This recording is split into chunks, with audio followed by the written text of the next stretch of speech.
In today's episode, I sit down with Justin Rowe, who's basically the godfather of LinkedIn ads. He co-founded and runs one of the most successful LinkedIn ads agencies in the entire world. If you're currently running ads on LinkedIn yourself or you're thinking about it, you need to listen to this episode. It's basically a 45-minute masterclass on everything that should go into your LinkedIn content, your LinkedIn ad strategy, and real life stories of what he's doing for his clients and what's working for him. He also puts out some of the best content on LinkedIn. So if you want to learn how he actually makes time to do that, then make sure to stick around to the end. Let's get into the episode.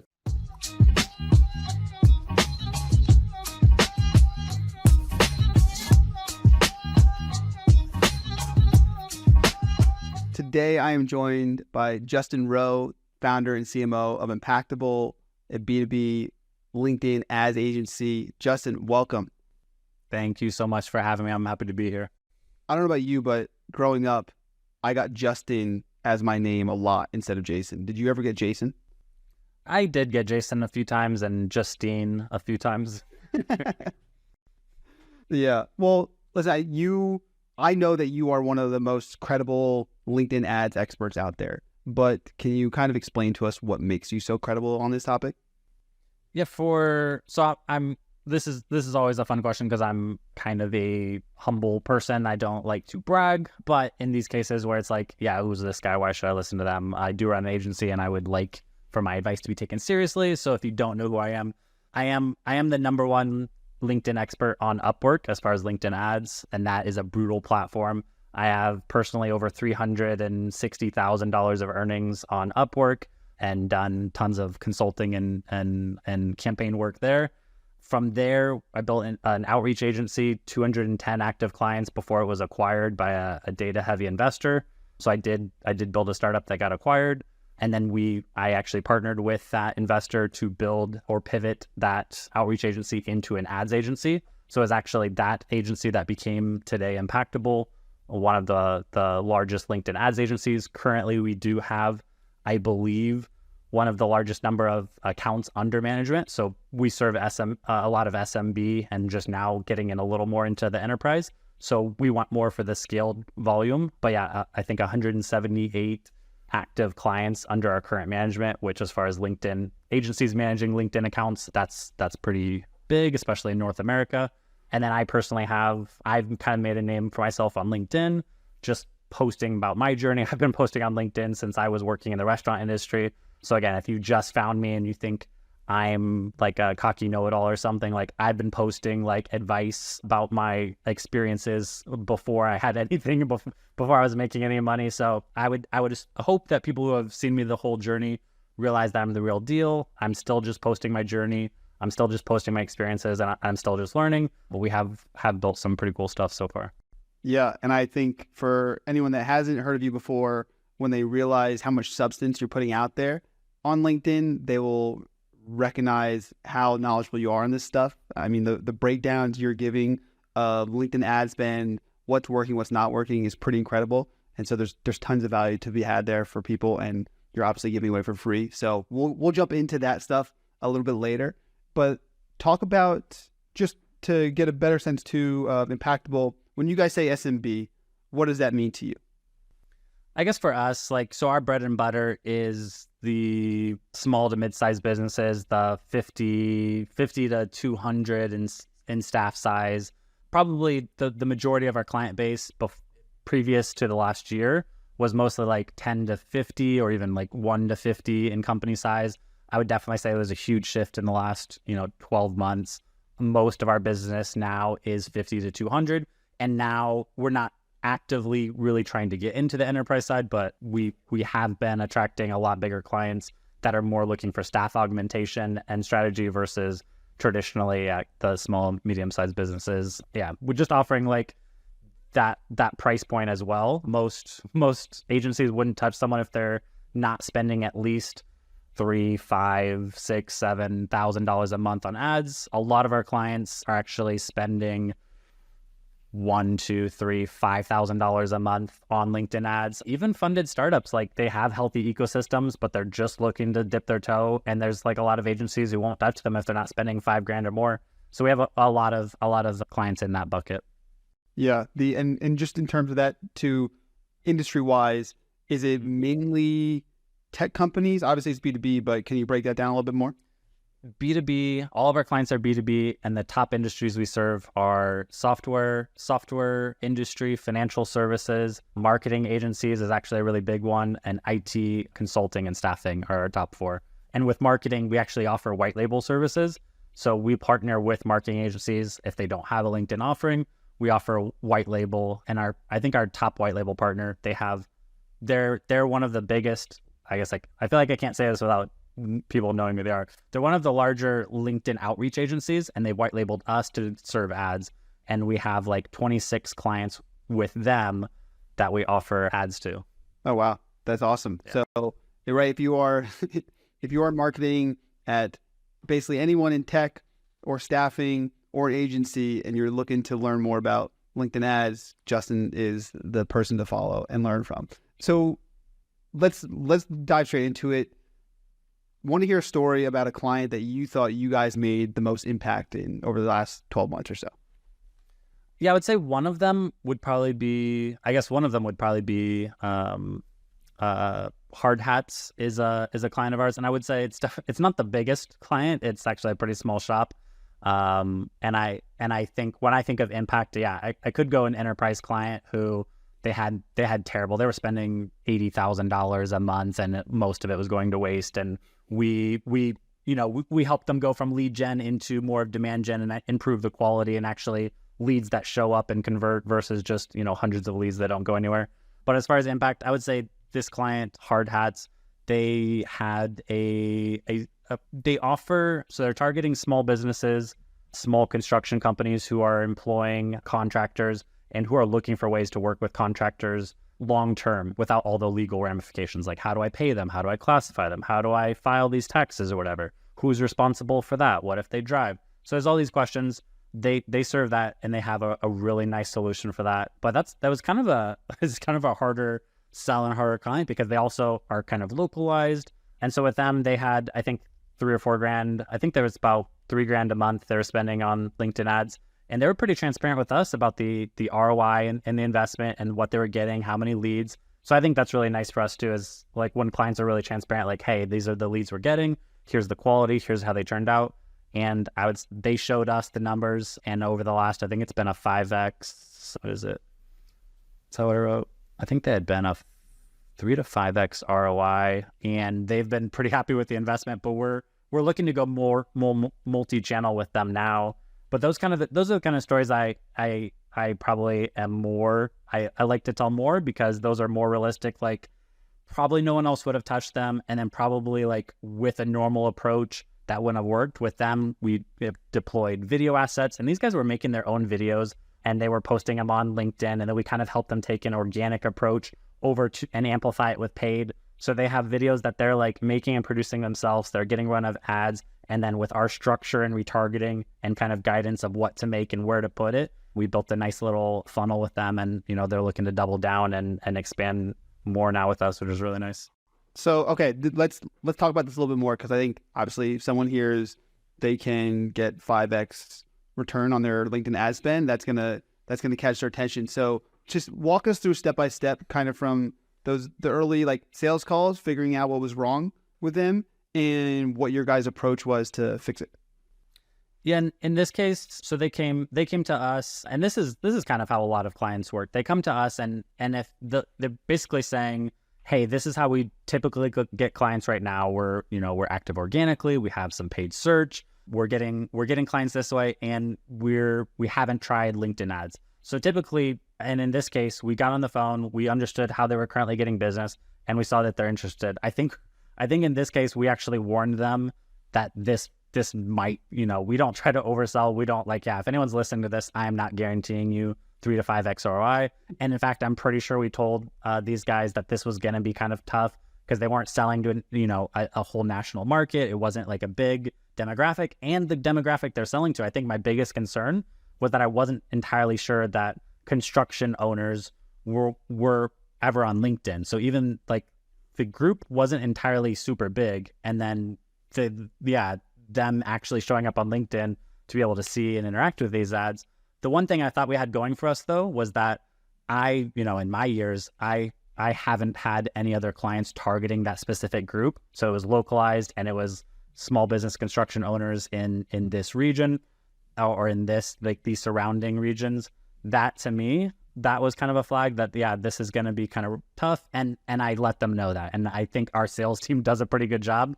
Like one of the things we found is like, we don't want to take clients who have a low chance of success, because the way we're priced and the way we scale is like, we only want to build long-term relationships. If we don't think we can do that, like we don't want to invest the time in the first 9 days. So we were clear with them. They were super reasonable, and they were like, yeah, and we understand that, but we really believe in this, and we have been getting clients this way, and we really believe like LinkedIn, our clients are on LinkedIn, and that, because we've been posting on LinkedIn and we've seen some of them interacting and we've gotten inbound leads from that.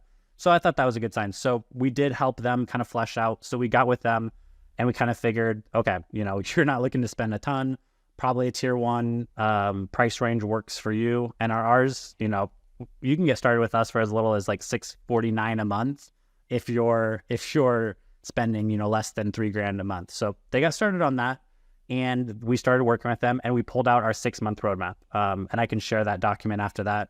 But I think that's one of the things that people know us for, is we have these like cool frameworks. And so the 6-month roadmap was like this idea of, okay, how are we going to target them in cold, retarget and build trust in the 90-day window, nurture them beyond that if they don't engage, but lightly, and then track those signals in the 90-day if they actually engage with that, and have some stronger. So we started building that out, and what we realized was, because his group was so small, he was actually saturating that audience pretty decently in cold. So he's actually starting to see conversions right away, which we don't usually see. Again, if you're watching this, I usually tell people don't expect anything in the first 30 days of LinkedIn cold. It's expensive, it's learning, you're paying for the data, and usually you don't expect to convert until you get back in front of them and retarget them and saturate them there. The group was small enough, they were saturating them in cold. We started seeing conversions. So we shifted the strategy a little bit and decided to start building additional layers in the cold, because retargeting wasn't really growing very fast because it was such a small audience, and and it was limited. But since we were seeing signs of life in cold, we just started layering more into cold, and then slowly building retargeting more as a secondary versus a primary. And that approach really worked for them. Still to this day, it wasn't until like 6 months with us, like usually most clients says 30 days of cold, and you start shifting some of that budget into retargeting. And then as retargeting grows, especially combined with any other website traffic, company page traffic, all of your other efforts are bringing more budget, gets shifted into retargeting. That's where, it's qualifying and filtering all your traffic, converting. But theirs was different. And so they were getting actual conversions, positive ROI out of the cold. And so we kept doubling down on that. And then it wasn't until 4 or 5 months later that retargeting actually had grown robust enough to shift more budget and actually build more out in there. So theirs was a unique case, but it's kind of the same. Like, we take our 6-month roadmap as kind of a structure, and we start down that path and we adapt it for different clients. And this one, yeah, we ended up bringing a lot of the elements that are normally in retargeting and just bringing that over into the cold layer and saturating the audience there, which really worked for them. And oddly enough, it also is basically the same strategy we'd use for an ABM approach for B2B.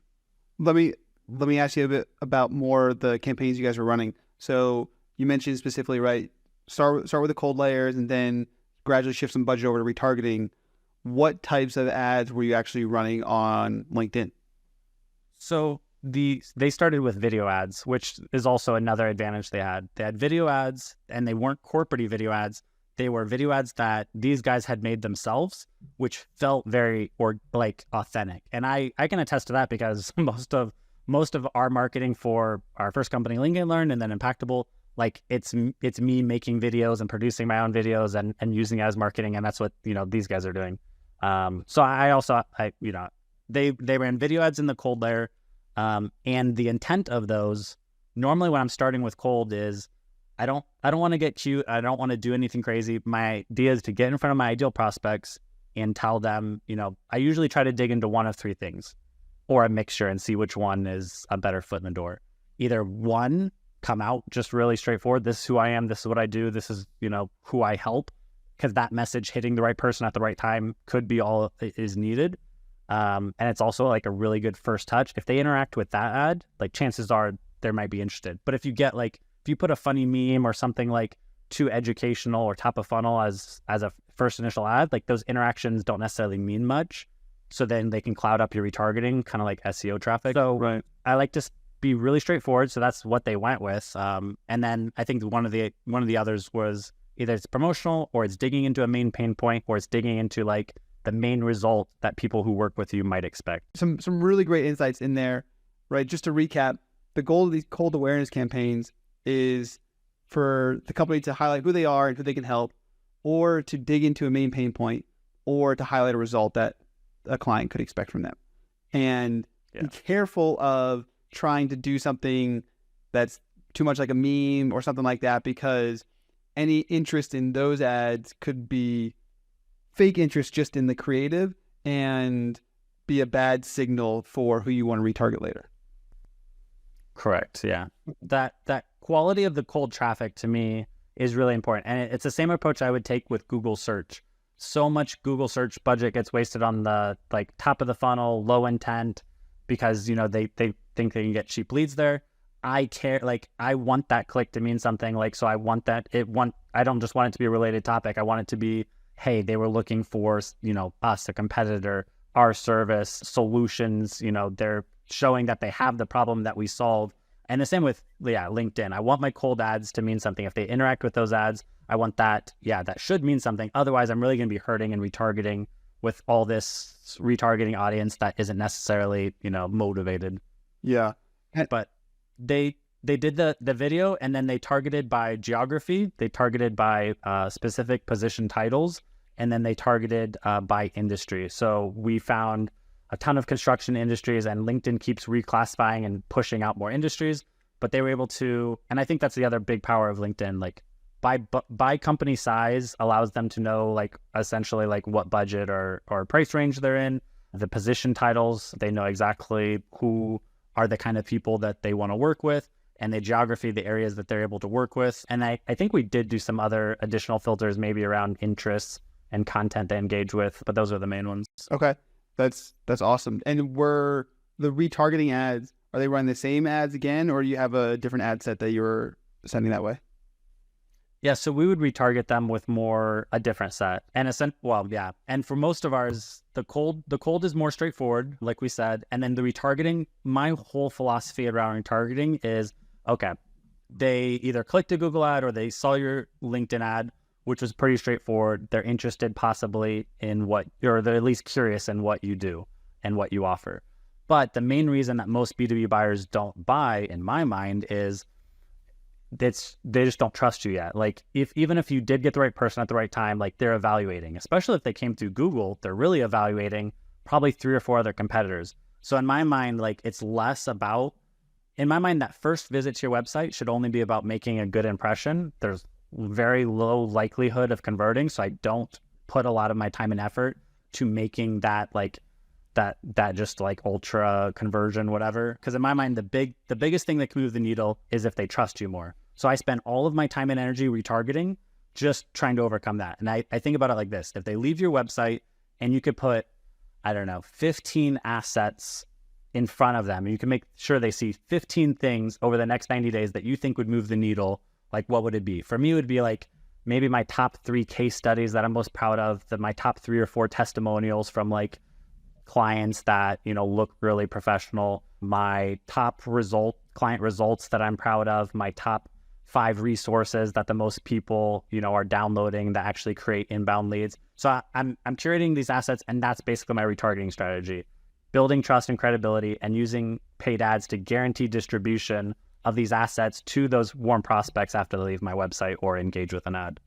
That makes so much sense. It sounds so simple, but I know that you've had to go through thousands of hours and iterations to get that type of clarity on it. But I think that, like, you've essentially just given the playbook right there of being able to do that, which is amazing. And I think this is something you and I were talking about a little bit before, was this kind of shifting focus from lead gen focus orgs to more demand gen type movements. And I think that's kind of a lot of what you're talking about here, but I know that's something that's a goal of yours, is taking people from lead gen to demand gen. So unpack that. Like, what does that mean to you? Yeah. So, and I guess it kind of goes hand in hand with how I got to that strategy. Yeah, that sounds very logical, but is not very common in practice. So when I started marketing, I came from the restaurant industry. I learned marketing the way most people do. I watched a bunch of YouTube. I took maybe some little courses. I tried, and I adopted the standard playbook everyone does. I ran, my initial LinkedIn ads that I ran were lead gen forms, and they were, really like book a demo or I tried to, do the lead magnet and then follow up with them. It was really frustrating. I could not fathom why I would get 20 leads and none of them would ever respond. Like they weren't like they didn't want to be emailed. Like they didn't want to talk. They weren't ready. So then I'm like, that's stupid. So I was like, so I felt like I was wasting my time. I wasn't going to stick someone else on them. We didn't have sales motion.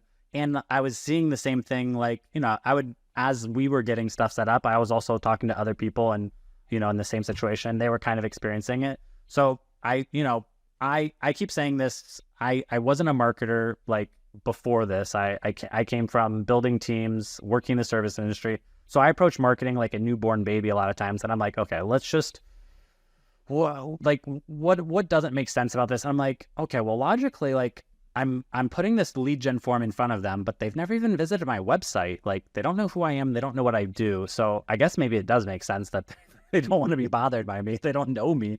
So then I'm like, okay, well, how can I change that? I was like, well, maybe I'll just send them to the website first and then I'll retarget them. And I'm like, okay, well, what do I want to say when I retarget them? Then maybe I'll try to convert them, like just go straight for the kill.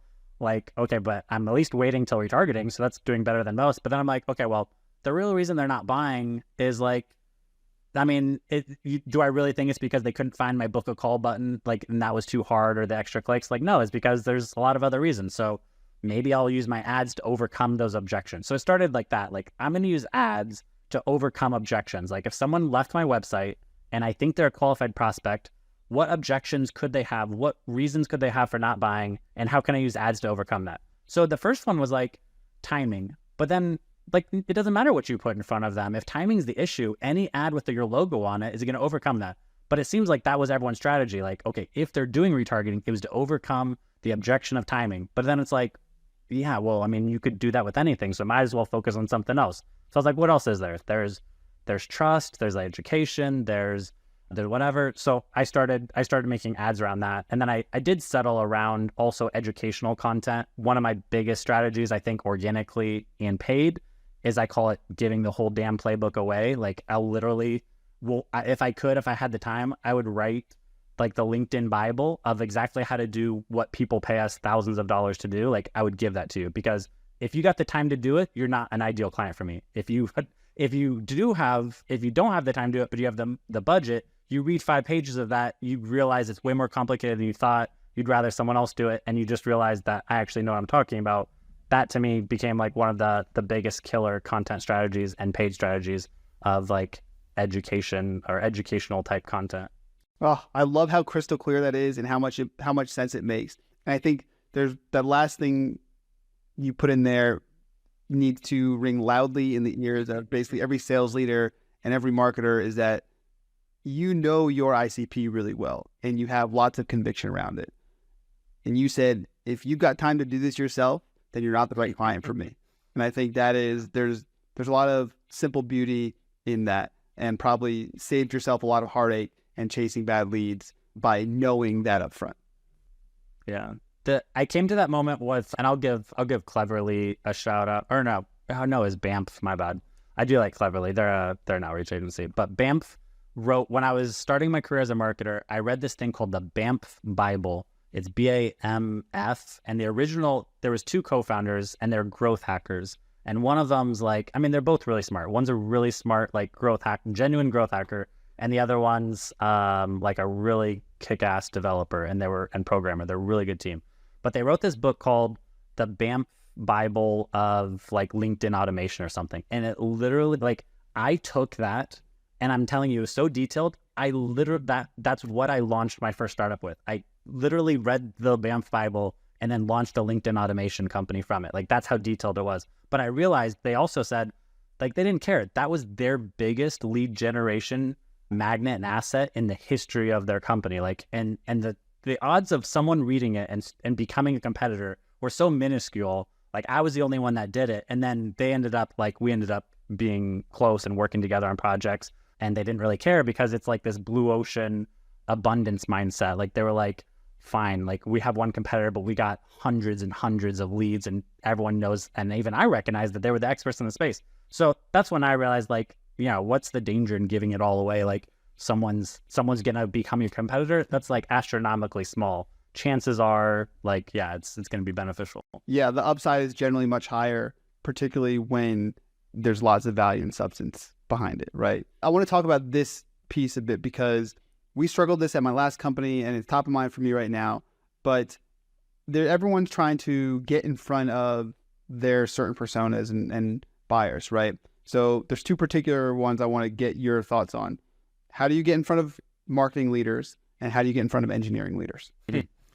The marketing leaders, I feel like are a little easier because they appreciate marketing and look at it a little differently. And I think marketing leaders are the ones where you can do like little clever stuff that I think like some like engineers, aren't going to be as pizzazzed or swayed by like cute little marketing tricks. But I think other marketers like really can acknowledge it and like it. So one of the things we did to get in front of like marketing leaders was we make like kind of tongue in cheek or clever ads specifically targeting them. And one of them would be like, I have these little text ads that would be on the right side of the desktop. And it would it would just be like, text ads are hilarious on LinkedIn because like with a little bit of budget, you can get a ton of frequency, which means like, I don't know, like I could, like the average prospect in my 90-day window, there's probably like 40 or 50 text ads placed on their screen over a 90-day window. So not that they're going to see all those, but like they get placed. So I just make a ton of them. And usually I go off the rails and some of them are just like funny. I'll be like, if you're seeing this, like this either works or I'm wasting my time over here, or please don't click this because, please don't click this because this is free advertising for us. And like, it's just like only like probably, I mean, yeah, if an engineer saw that, they'd probably just be like, that's weird. I don't know what's going on here. But like when marketing leaders, they're like, okay, because some of them will be like educational while they're reading them, or it'll be like, hey, this is what I'm explaining. Like, hey, this is a retargeting ad. You're seeing this because you visited our website in the last 90 days and you fit these criteria. And the marketing leader sitting there like, okay, that's cool. Or they'll leave the website and they'll get a personal, like LinkedIn has messaging ads and it'll be like, it'll look like it's a DM from me saying, hey, I noticed you visited our website and you're a marketing leader at whatever. You kind of fit, like we did that with marketing agencies. So they left our website and they were a marketing agency and we'd let them know like that we also offer white label, but it was like a specialized retargeting campaign curated just for them. So I think that kind of stuff works really well for them, I think, but you gotta be careful about getting too cute or clever because it can backfire. And then for engineers, I think it's all about, and it's the same with marketing leaders too. Like if you focus on trust and credibility, positioning yourself as an expert resource, and I think engineer leaders, it's very analytical. So a lot of times, like I think some of those were, I think the fact that we got into like IT and consulting is kind of similar. Like our structured approach is very appealing to a certain kind of people that are more analytical. So if you can visualize it, if you can show the structure, if you can show progression, those kind of things work really well. And obviously the other best thing you could do is curate your social proof to that group. So if you're really trying to win trust with like engineering leaders, what engineering, like what other logos in that space, what other people who are known in that space could you leverage as assets to maybe win trust with them. So with marketing agencies, yeah, we could point, or with marketing leaders, we could point to, other marketing names that maybe we worked with. Like, yeah, for us, maybe we name drop like Brandon Rotten, the former Wendy's CMO who invented Sassy Wendy's. He's inviting us on an ad week webinar. So if I was going after like other marketing leaders in that space, I would probably use that as like a prime example of like positioning us for them. So I guess it would be like that, curating how you position social proof with them. Yeah, that's awesome. Thank you for sharing that. I think there's a lot of people that are trying to figure out how to get in front of those folks. I think that's some good thoughts there. What are some of the top myths about LinkedIn ads and why everyone thinks they're so damn expensive? I think the main thing is people just compare like apples to oranges. So cost per click, cost per lead, cost per conversion, like they do they just look at that and then they make the comparison. But to me, like, not all leads are created equal, and I would gladly pay 3 times more for a lead if they were going to, like, you know, if the show up rate was dramatically improved, if the close rate was dramatically improved, if the deal size of that was dramatically improved, like, yeah, the cost per lead or the cost per conversion dramatically can vary depending on the quality. So the main thing I would say, the myth about LinkedIn ads being expensive is compared to what or based on what, and almost always it's based on some KPI like cost per click or cost per lead or cost per conversion, and they're almost never in terms of show up like actual quality meetings, actual close rates, because once you start getting into those, LinkedIn starts looking a lot better with the quality. Yeah, it's the quality is something that probably a lot of whether execs or marketing leaders might not think about enough, right? There, when we're talking about cost per click or some of these other metrics, they're oftentimes, right, like the last click attribution type piece that is not nearly as insightful. And if you realize that, hey, a lot of my late stage pipeline is coming from LinkedIn versus other advertising channels, there's probably a big light bulb moment to happen there. I think the problem that you're highlighting so well is that it just takes time, right? You have to, you should, if you're going to spend money on LinkedIn advertising, your time horizon should be at least 60 days, right? If not 6 months. And I think along that lines, like, I think one of the myths too is, it's not so a myth, but it's like a misconception, like that it's like any other channel. Like, so I think part of the problem is what I see is, as running a LinkedIn ads agency, what I find is LinkedIn is almost never the first channel anyone starts. So by the time they come to us, they've invested in SEO, they've invested in usually Google search, they've invested in, you know, some other organic, and maybe they've even usually done Facebook, and then they start LinkedIn ads. And so they're coming in that context where almost all the marketing they've done so far is more transactional. I would say Google search is more transactional marketing. And I would say most people, when they approach Facebook, is more transactional. They're usually running lead gen forms in bulk. And then SEO is the only real thing they've done where it's like a long-term mentality building. And then they approach LinkedIn and they actually put it in the transactional bucket and not the long-term momentum building. So I would say that would be a myth is it's more like SEO than it is like Google or Facebook. And then it's also, you can't come to LinkedIn with any of the principles that make sense on Facebook. So you don't want to trust LinkedIn's algorithm. It's not as mature as Facebook. So the advice is opposite. On Facebook, you go broad, let the algorithm do its work. On LinkedIn, you use the filters and get specific. You don't want to go too small. But I think that's another big one. Like, people come over and the settings that they set stuff up on LinkedIn, it's clear to me that they are probably decent at Facebook or Google, and they have way too much trust in the platform, and they don't realize like LinkedIn is immature and actually needs probably more of an expertise like to dial in the settings because the platform is actually less mature. Whereas Facebook, you don't need to be a master targeter because the actual consensus is like go broad and let the algorithm like figure it out, man. Right. It's not that way on LinkedIn. Right. Like, there's no reason LinkedIn shouldn't be that far ahead, but for better or worse, they're just not right now. And I think that's really good insight, is that you're just going to have to treat it as a different tool and different channel. So right now it's difficult to get budget for a lot of people, although we were talking about this earlier, market seems to potentially be turning over a little bit, right? But particularly for B2B advertising, budgets can still be tight. I know a lot of overworked marketers that are working on the same budgets, but because it's been the past 12 months, they have higher expectations than they even had before. So any stories you can tell us about a client that potentially was getting stuck because they didn't want to give budget to LinkedIn ads, and how you were able to show them value quickly enough or convince them that the LinkedIn ads were worth it?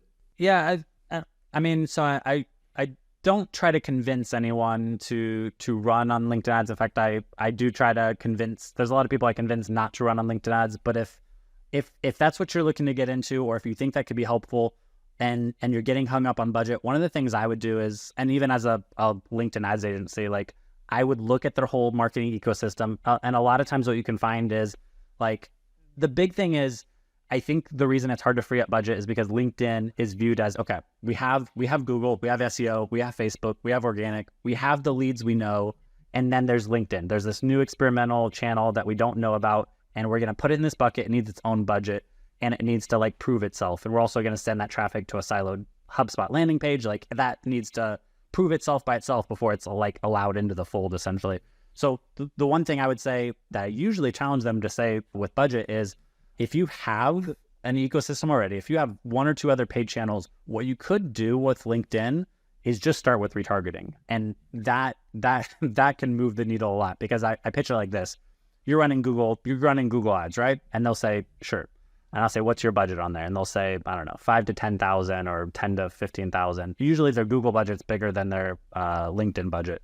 And so, maybe like a funded startup spending, a lot of them are spending like 20 or 30K. Like that seems to be a decent number for that. A lot of normal companies are spending like 5 to 10K.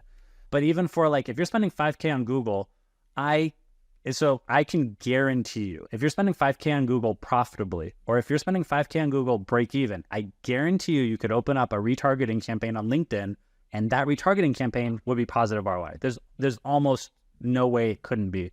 Because if you're proving that Google is getting quality traffic, and I can tell you that, hey, on the back end, I can qualify and clean and convert that traffic with LinkedIn, because that's the beauty. I can say my website traffic, regardless of where it came from, but from these industries, this geography, these company sizes, and these seniority level, I only want to retarget them if their seniority level to make decision, company size enough that has budget in the regions I serve, and blah, blah, blah. If you can filter and qualify your Google traffic, which is already break even or positive ROI, and just retarget that, the qualified traffic for 90 days, there's almost no way that doesn't become positive ROI. So a lot of times I'll try to steer them into retargeting first, and then use that as a proving ground to then expand. Because then when they open up cold, it's not like their life depends on this cold campaign to whatever. It's just an extra contributing source of quality traffic to the ecosystem that's, so usually if budget's a problem, I can get them to open up maybe $1,500 a month for LinkedIn retargeting. And that's usually like all it takes to be like, oh, okay, like now that we see conversions coming from that, I'm starting positive. Yeah, what do you want to do? I trust you guys. Like, we want to increase budget. Or I tell them, hey, we started with retargeting, but your retargeting audience is huge. You actually we'll chop it down, but you actually could, spend more money in this, and you like what you're seeing. A lot of times that's scalable before you even go to cold. Yeah, I think that's an awesome breakdown of how you'd go about that budget conversation. For a layman, including myself, how would you're saying you can take the data from your Google ads and you can cross-reference across LinkedIn to retarget those folks? How does that work? So it's actually really simple. So when you go to set up LinkedIn or Facebook, for example, or they're both the same, they both have a pixel. Facebook has a pixel and LinkedIn has an insights tag. They both work the same way. They sit on your website and they monitor website traffic. But what most people don't realize is they're not just looking at the website traffic from their channel. The Facebook pixel doesn't just pick up on your Facebook traffic, and the LinkedIn insights tag doesn't just see LinkedIn traffic. It sees all your traffic. So you could put the LinkedIn insights tag on your website without launching any campaigns, create the retargeting audiences, and just let them collect. So even though you're not running any campaigns, you're collecting that data. So then when you choose to start running LinkedIn ads, you can pull from your website retargeting or your website audiences, which have been filled by all your other sources. So in that example, that would be all website visitors. If you specifically wanted to segment out just Google search traffic, you could say, okay, you can make qualifying filters. You can say anyone who visited my website in the last 90 days, who visited with this in the URL, because all Google traffic that sends, all Google traffic clicks to your website have a UTM identifier. And usually it's like source equals AdWords or Google or whatever. So you could put something like that says, hey, if URL contains source equal AdWords, then segment this out. This is my 90-day Google traffic. But really, because you're qualifying it, there's no need to like specify where it came from. If someone has been on your website and they fit the client profile, like I don't really care where they came from. Chances are they probably Google sends a good Google account does send really quality traffic. Yeah, that's awesome. Thank you for that. I learned something there, and I'm sure there's a lot of other people that will as well. I want to talk about your LinkedIn content for a second because it's really fucking good. How do you make time to create? Because I think that is something I've struggled with. I recently just started blocking off time on my calendar every Wednesday, and I think that's really starting to help me just have focused time and the mind space to actually create content. But how do you do it? because what you're creating they're not like bite-sized things, right? Like there's a lot of thought and numbers that go into it. So how are you making time to create content? I have a couple easy strategies that help me with this. The first is I make it a priority. And I know that sounds silly, but like there's things in your day that you don't have to make time for. You don't make time to brush your teeth. Like you don't make time to, I don't know, like, the random stuff you do. Like I've come to the realization that me being consistent with my posting is a vital part of like everything else I'm doing.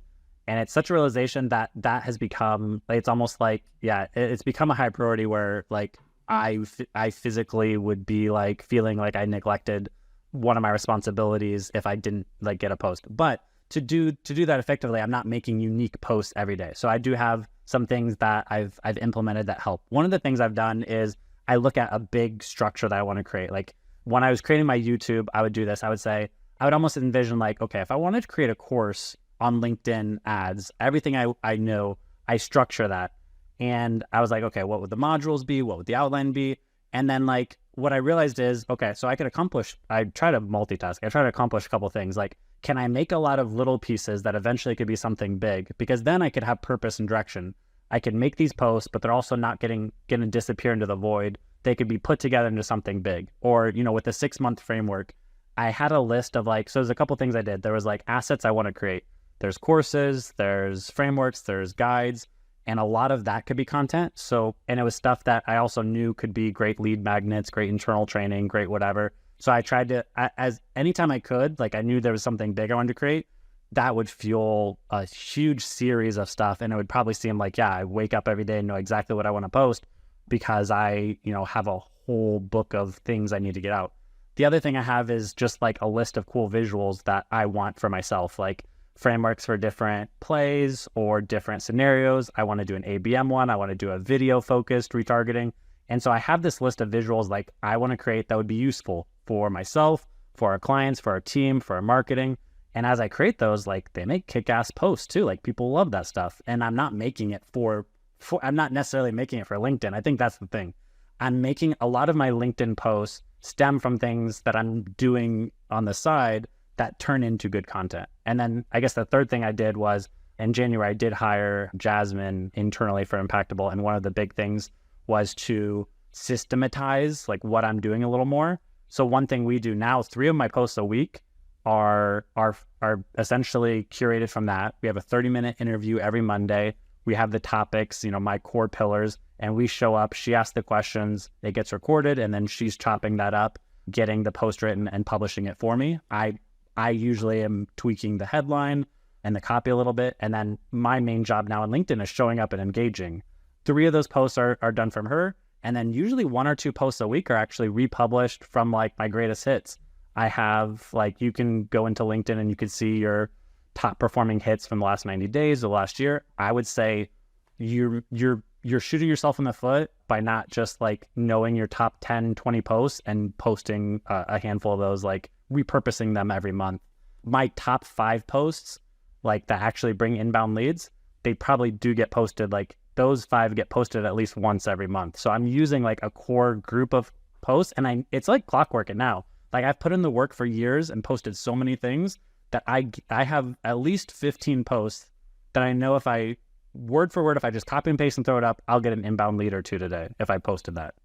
Yeah, I mean, it's amazing. I think it is this evergreen principle I talk about all the time, particularly content creation, but with basically anything in life, is that quality comes from quantity, right? You're not going to know what works or how to get good at something unless you do it a bunch of times. And in this case, we're talking not just tens, not just hundreds, but probably thousands of times. And that's how you get really good at anything. And content's the same way. The problem is most companies and people don't have the patience or the perspective to put in that time, knowing that, I mean, like if you said to any marketing leader, like, hey, if you just post this same post once a month and you have like 2 or 3 of these, you will get a lead for your company every single time. Like everyone would sign up to do that. They just don't want to necessarily put in the work or they want results faster. And as a result, they're just not in the same spot. Of course, like I have going for me like 64,000 followers. That didn't happen overnight. And there was a lot of like me giving away value that just went on deaf ears. Like imagine me posting like quality content that like nobody's seeing, but me not caring and just posting it anyway. Like it was a lot of that until like even after I left for a year and came back. Like if you leave LinkedIn and come back, even though I had like, I don't know, 30,000 connections when I came back, like it's almost like starting over because those connections are like either not active or they're not like you post again, you don't have priority on their feeds again. So it's essentially like starting over. So it is a lot of work to post consistently, to grow your network. Cause I think that's the other thing people don't do. Like they might start posting, but then they don't like they don't intentionally grow their network, or they're just like accepting a bunch of connection requests, which are usually people that want to sell them or other people that are creating content who aren't going to buy. You need to try to curate your own networks, intentionally grow it by sending connection requests and being consistent. And then, yeah, I would say it takes about after about 3 months, you start to see probably some real traction. And after 6 months, like if you're doing it right, you should definitely be seeing like actual pipeline revenue. Like you should be like, okay, this is what it's supposed to be like. But most people give up a lot. Yeah. And for what it's worth, I've got, I think about 12 or 13,000 followers on LinkedIn, and I haven't been posting that much. Like I said, I'm trying to get better at it. But every time I pop my head up and I put out some quality post, sure enough, like I get a few people reaching out, I get a referral, I get an inbound. So there's certainly incentive there. Last thing I like to get people out of here on is, what is one lesson or piece of advice that you think about almost daily? I think the big thing I think about is it's a people business. Almost no matter what we're selling. I was in restaurants before. I've been in other industries. I was in outreach and now I'm in ads. So, I guess I'm a marketer now. It's a people business. And especially, I guess, I guess it's not true if you're like a SaaS company. Yeah, that's still a people business, like who you have on the back end, either marketing, programming, code writing, whatever. But yeah, it's a people business. So the biggest thing that I feel like I need to convey, and the turning point in my career was when I realized like, I need the people that work for me probably more than they need me. And if I want to accomplish big things, I can't do it on my own. And as even just a manager or a founder or, a C-suite, like the people you have are, I guess that sounds kind of dumb, but kind of lame. Like the people you have, like that's your key to it. And like the difference between us and a lot of other people in our space that didn't make it is because we built kind of a badass team that, when we went from outreach to ads, I didn't let anyone go. I retrained them into being marketers on the ad side. Like it was a little crazy, but that team, like it was that core unit is still with us. And now we're going multi-channel, but who you hire, who you work with, how you invest in them, how you treat them as a boss, as a leader, at the culture in your organization, like that is freaking vital. Because now we're like, I don't know how many we have right now. Like on LinkedIn, it has like contractors attached. So it says like 33, but I think we have like closer to maybe just 20 people.